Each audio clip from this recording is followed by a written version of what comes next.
Maxwell has now begun what many are calling a calculated effort to reshape the narrative. From behind bars, she's reportedly making claims that have sent shockwaves through circles far beyond the prison walls. After years of maintained silence and endless media speculation, a name that few anticipated has suddenly re-emerged into public conversation. Ghislaine Maxwell, now serving her sentence, is said to be speaking, and the implications are creating ripples that royal observers simply cannot ignore. There are whispers of correspondence, private conversations, and connections that were supposedly buried long ago, all now sparking intense debate as both supporters and critics prepare for potential fallout. Unnamed sources suggest that consequences may be coming, consequences that no official palace statement could have adequately prepared for. The central question remains, is what's being revealed actual truth, strategic maneuvering, or simply sensationalized gossip? What exactly has been claimed? Who benefits from these revelations? And perhaps most pressingly, why does this particular moment seem so potentially damaging for Meghan Markle? The story unfolds like a suspense thriller, built entirely around dramatic and deeply speculative assertions, allegedly tied to Maxwell and the long shadow cast by the Jeffrey Epstein case. It presents a narrative of secrets hidden in plain sight, where critical details were supposedly locked away for years behind sealed court documents,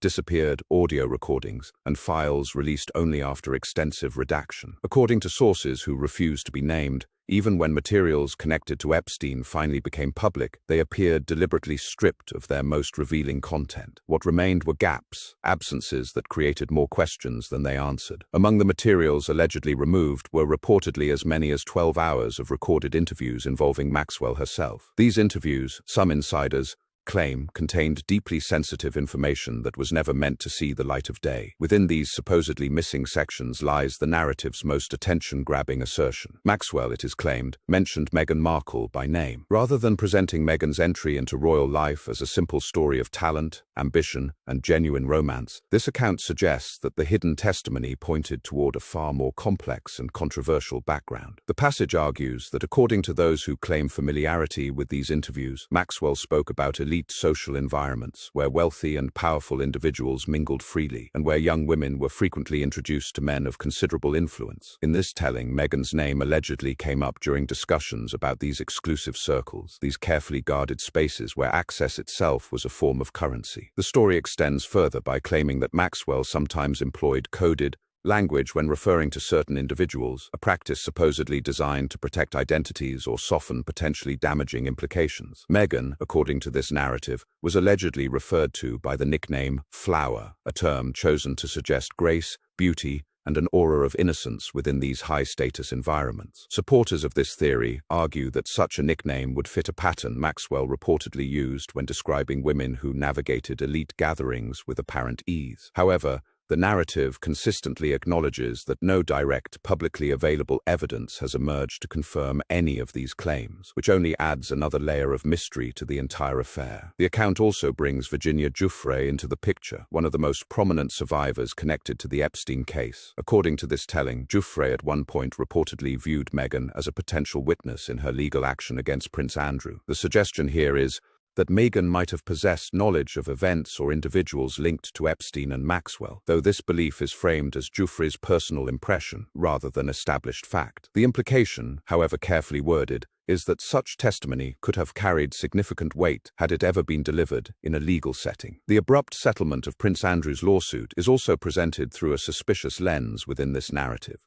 Rather than viewing it as a straightforward legal decision made to avoid prolonged public scrutiny, it's portrayed as a conveniently timed move that prevented further questioning and public testimony from high-profile individuals. The implication, though never directly stated as proven fact, is that allowing the case to proceed to trial might have exposed uncomfortable connections or forced influential people to provide testimony under oath, testimony that certain parties preferred to keep sealed. Throughout this entire account, the tone remains deliberately cautious, yet undeniably provocative. The claims are described as explosive but remain fundamentally unverified, resting primarily on anonymous sources, missing materials, and heavily edited official records. The absence of complete evidence is not presented as definitive proof that nothing happened, but rather as fuel for ongoing speculation. Each redaction, each missing recording, each sealed document becomes another reason for believers to suspect that the complete story has never actually been told to the public. Now, stepping back to examine how Maxwell could have possibly identified Meghan in all of this raises even more questions. Where and how could these two women have potentially crossed paths? To understand this possibility, we need to examine what some describe as Sarah Ferguson's hidden role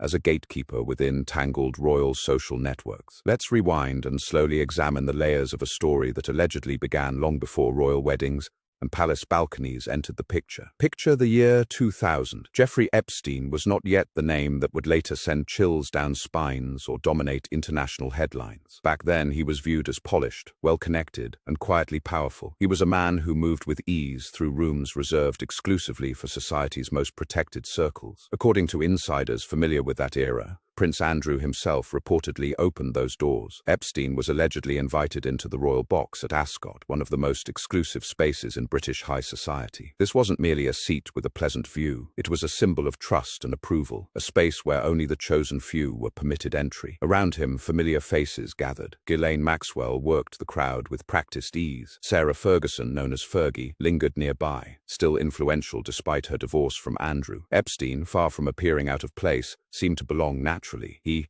wasn't treated like a temporary guest passing through, but rather like someone who had already been accepted into the inner circle. This period represented the height of the Andrew-Epstein friendship. The two were said to travel together, dine together, and attend private gatherings far removed from public view. These weren't casual social meetups, but tightly controlled spaces where discretion mattered as much as status itself. Fergie, though no longer Andrew's wife, allegedly remained a central figure within this world. Insiders describe her as a master networker, someone who understood precisely who should meet whom, and perhaps more importantly, who should never cross paths under any circumstances. Invitations, introductions, and strategic exclusions were said to flow through her quiet but considerable influence. That's exactly why eyebrows were raised years later when Fergie publicly claimed she had never met Meghan, until after Meghan began dating Prince Harry. Among those familiar with the old social circuits, the reaction was immediate disbelief. They argued that if Meghan had ever come anywhere close to the orbit of Epstein, Maxwell, or Andrew during those earlier years, Fergie would have noticed immediately. Nothing, they insist,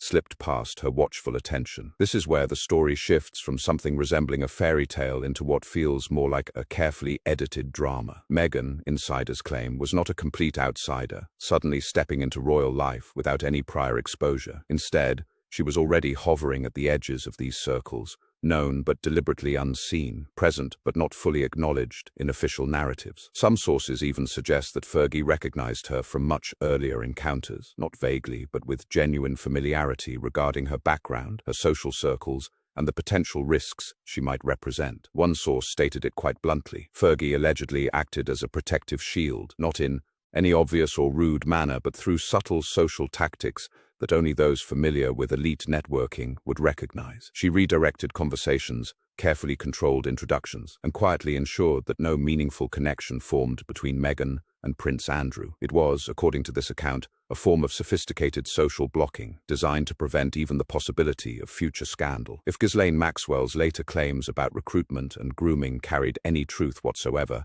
then Fergie's instincts may have been operating on high alert, urging her to maintain firm boundaries at all costs. Still, Meghan was not completely shut out from these worlds. She continued to move through London's elite spaces, private members' clubs, exclusive charity events, and high-profile gatherings where wealth, influence, and ambition mixed freely. She remained close enough to power to feel its magnetic pull, yet just far enough removed to avoid full scrutiny from those who might ask uncomfortable questions. And so the lingering question persists. If Fergie's awareness of Meghan truly stretched back further than she has publicly admitted, exactly how long had Meghan been brushing against royal life before the world actually noticed? If the timeline genuinely starts earlier than the polished love story presented in 2016, then her rise was neither sudden nor accidental. It may have been the result of years spent carefully navigating the same glittering but potentially dangerous social corridors that once welcomed Epstein and Maxwell without any meaningful questions being asked. Seen through this particular lens, Meghan's journey fundamentally shifts shape. It transforms from a story about chance romance into something more calculated, involving careful positioning, strategic patience, and survival within elite spaces filled with both extraordinary opportunity and considerable risk. And standing at the center of it all remains Fergie, the quiet gatekeeper, leaving observers to wonder exactly how much she truly knows and how many secrets she continues keeping locked away. How could Meghan, with such an allegedly complicated past, rise to become part of the royal establishment? Did she make any attempts to erase or distance herself from previous connections? The story of her meteoric ascent from shadowy, exclusive clubs to global stages raises questions that continue to spark debate among those who follow royal affairs closely. In April 2015, Prince Harry attended the grand opening of a Soho House location in Istanbul, an exclusive event that carefully blended wealth, influence, and royalty in one carefully orchestrated gathering. Among the meticulously selected guests was Meghan Markle, whose presence insiders now view as absolutely pivotal to understanding her eventual rise. Unlike ordinary social gatherings, Soho House events were never random or casual. Guest lists, seating arrangements, timings, and introductions were all planned with precision to maximize valuable connections and create opportunities that could reshape careers and lives. Chief executives, celebrities, politicians, and even members of the royal family mingled in ways that appeared spontaneous but were actually highly strategic, creating an environment where every single interaction carried the potential to shape futures in profound ways. Observers with knowledge of how these networks operate suggest that Meghan's meeting with Harry was far less a chance encounter and much more an orchestrated moment, marking what they see as the true launch point of her journey into global prominence and setting the stage for her eventual entry into royal life. By that point in time, Meghan was certainly no stranger to the Soho ecosystem or its influential networks. Her connections ran remarkably deep. Stylists, photographers, social media influencers, producers, and well-traveled friends moved fluidly between major cities, including London, New York, Toronto, and various European capitals. To those within these circles, Soho House was far more than just a private club offering comfortable spaces and good food. It functioned as a high-speed network, a carefully maintained environment where one well-placed conversation at exactly the right moment could open doors that seemed permanently sealed to outsiders without the proper connections or credentials. After the Istanbul event, observers began noticing something quite striking about the trajectory of Meghan's public image. It appeared to shift almost overnight in ways that seemed coordinated rather than organic. She became increasingly visible within humanitarian spaces and advocacy circles. Invitations to exclusive gatherings and high-profile events multiplied at an impressive rate. Her proximity to genuinely powerful and influential people grew noticeably sharper and more focused with each passing month. To some watching carefully from the sidelines, the speed at which this transformation occurred felt distinctly unusual. The transition seemed almost too smooth, too perfectly timed to be entirely coincidental. As one industry insider later remarked with a knowing tone, she didn't stumble accidentally into that world through luck or charm alone. She was guided deliberately and strategically straight through the front door by people who understood exactly how these systems operate. That widely held perception raises questions that many still whisper about in private conversations today. Who specifically helped arrange and shape that pivotal Istanbul introduction? Who made the decisions about which faces should be present in that particular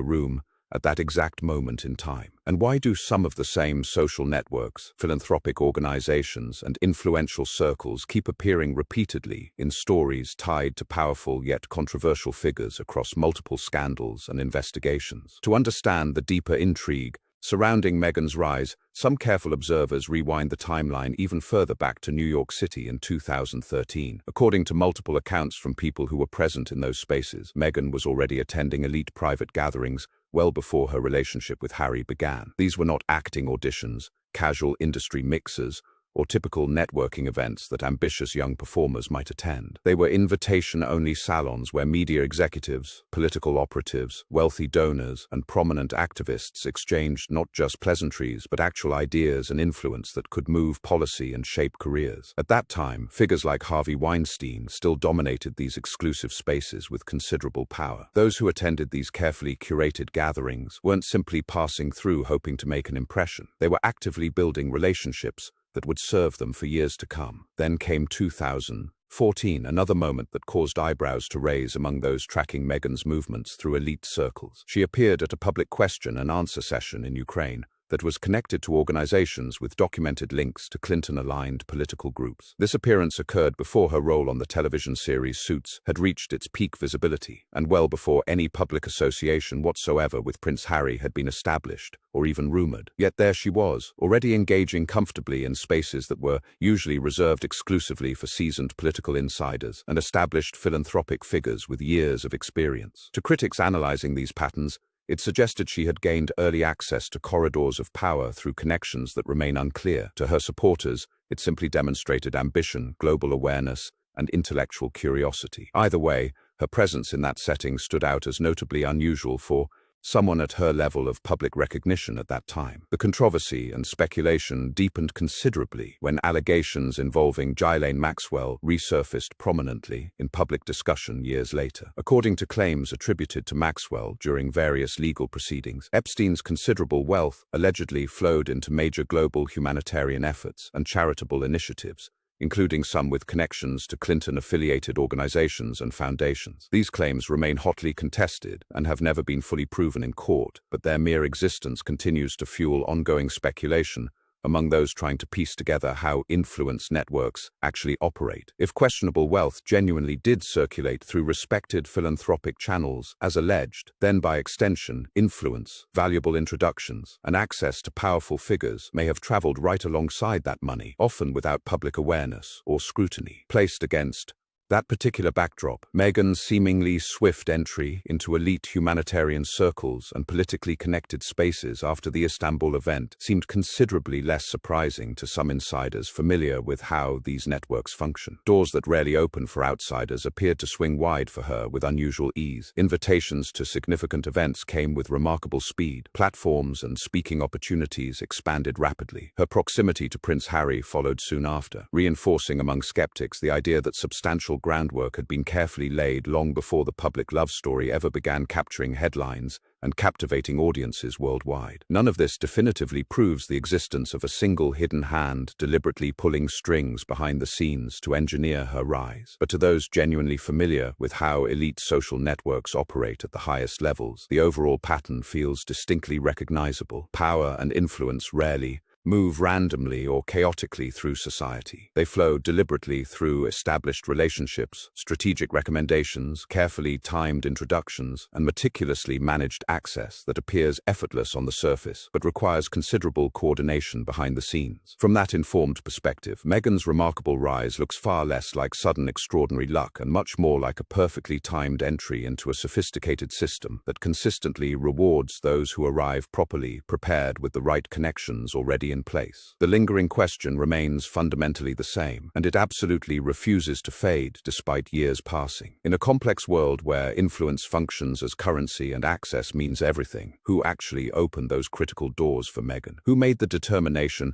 that it was specifically her time to walk confidently through them? And perhaps most importantly, what did those decision-makers expect in return for providing such valuable assistance? How has Meghan managed to navigate her life and career without being perpetually haunted by questions about her past associations? Could she have possessed some form of protection that kept uncomfortable questions at bay? The answer may lie in understanding who benefits from her silence and what powerful forces might have incentive to ensure certain stories remain untold. As Meghan entered royal life with global media attention focused intensely on her every move, her public image appeared remarkably polished, confident, and seemingly untouchable, despite intense tabloid scrutiny. While the world saw only smooth success and a fairy tale romance, palace insiders quietly whispered about an unseen layer of protection that appeared to surround her. Even during periods when her acting career had clearly slowed and opportunities seemed limited, she never appeared genuinely vulnerable or lost, as if quiet support from influential sources always kept her moving steadily forward toward her ultimate goals. Some careful observers claim this protection actually predated her marriage into royalty by several years. Persistent rumors within elite social circles and legal communities point toward unresolved questions firmly linked to the Maxwell case, especially concerning sealed court documents and heavily redacted testimony. The suggestion being made is not necessarily that Meghan herself is being actively shielded from consequences, but rather that influential figures who allegedly helped facilitate and advance her early usually path through elite circles are the ones being carefully protected from exposure. Insiders with knowledge of how these situations typically unfold speculate that if Meghan were ever compelled to testify under oath in any legal proceeding, she could potentially reveal not only personal experiences, but also names of individuals far more powerful than her public resume would ever suggest or imply. These unproven theories, circulating in certain circles, are frequently used to explain several puzzling aspects of her story. Her rapid rise into royal status despite a relatively modest entertainment career, her instant transformation into a global humanitarian figure with access to major platforms, the unexpected allies from powerful institutions who continue defending her publicly even when controversy swirls. Among elite watchers and royal observers, she is sometimes portrayed as someone who simply knows too much about too many people, whose continued silence carries genuine value to others who prefer certain stories remain buried. This kind of silence, they argue, becomes a form of risky power, especially within an institution as image-conscious and historically protective as the British royal family. This underlying unease allegedly ran deepest with Prince William, the heir to the throne. Known widely as a careful guardian of the monarchy's future reputation and stability, he is described by multiple sources as deeply cautious about anything that could potentially reopen old wounds or spark fresh scandals that might damage the institution he will someday lead. Long before family disagreements spilled messily into public view through interviews and published memoirs, rumors suggest that William firmly opposed any potential return of Harry and Meghan to active roles within the royal fold. To him, according to these accounts, it was never about personal dislike or petty family rivalry. It was entirely about institutional risk and protective calculation. Allowing them back into official royal duties, he allegedly feared, could invite uncomfortable questions that were better left permanently unanswered. One story that gets repeated frequently in royal circles involves a particularly tense moment at Balmoral, when Prince Andrew reportedly sought to maintain a visible public role at a church event, despite the growing scandal surrounding his association with Epstein. William is said to have drawn an absolutely hard line, offering Andrew a blunt choice between scenarios, either Andrew's presence at the event or William's own attendance, but certainly not both. Andrew quietly withdrew. Those who recount this story insist it wasn't about personal pride, ego, or sibling rivalry. They maintain that William understood clearly that even indirect links to the Epstein and Maxwell world, however distant or unproven those connections might be, could crack open sealed histories and threaten the fundamental stability of the crown itself during an already difficult period. Seen through this particular interpretive lens, William's ongoing tension with Harry and his continued criticism in certain press outlets takes on entirely different meaning. His supporters argue it is not primarily fueled by ordinary family drama or personality conflicts, but rather by a firm institutional refusal to reintroduce figures he perceives as potential magnets for controversy that could spiral beyond anyone's control. In their view, he was never guarding his personal ego or status. He was protecting the long-term survival and public credibility of the ancient institution he is destined by birth to lead into an uncertain future. Then comes perhaps the most intriguing piece of this entire complex puzzle, the detail that supposedly ties the whole sprawling story together. It does not unfold in any courtroom or palace corridor, but rather on a luxury yacht drifting slowly across clear blue water many years before Meghan became internationally famous. People from old social circles have described this particular yacht as a strange crossroads where wealthy power brokers and ambitious newcomers mingled freely in ways that seemed both casual and calculated. Deals were discussed, futures quietly reshaped, and lives redirected in the space of a single, carefully orchestrated evening. Whether Meghan was invited by deliberate design, placed there strategically by someone with specific intentions, or simply arrived entirely by chance, remains fundamentally unclear. What is clear, according to these second-hand accounts, is that the yacht was not the end of anything in her journey. It was, they insist, only the beginning of a path that would eventually lead her into the life of a prince who may never have fully understood the complete picture of who she was or where she had been before they met.